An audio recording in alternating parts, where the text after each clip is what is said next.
আসসালামু আলাইকুম, welcome guys. আজকে আপনাদের সাথে চলে আসলাম একটি বিষয় নিয়ে আলোচনা করার জন্য। সেটা হচ্ছে সাম্প্রতিক আমরা দেখতেছি যে সৌদি আরবে যে আকামার কোনো টাকা লাগবে না এরকম কিছু হেডলাইন দেখতেছি বা বিভিন্ন নিউজ মাধ্যমে আমরা এইসব তথ্যগুলো দেখতেছি।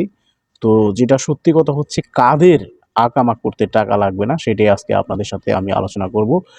আ ১ম এ আমি আসি যে আকামা করতে কাদের টাকা লাগবে না এই নিউজটা কোথায় থেকে?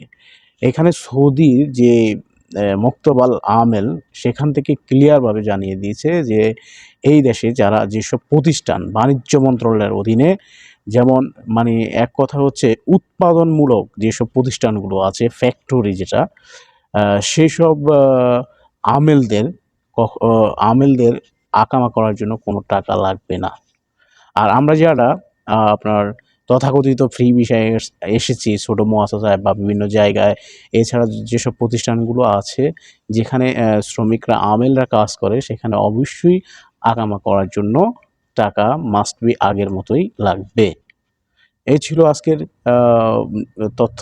আপনারা যারা বিন্দুমাত্র এই তথ্যটা শুনে উপকৃত হয়েছেন তারা আমার আ চ্যানেলটি সাবস্ক্রাইব করবেন এবং বিভিন্ন তথ্য পাওয়ার জন্য নতুন সৌদি আরবের তথ্য পাওয়ার জন্য আপনারা সবসময় আমার সাথে যুক্ত থাকবেন। আশা করি ইনশাআল্লাহ সবাই ভালো থাকবেন। আসসালামু আলাইকুম।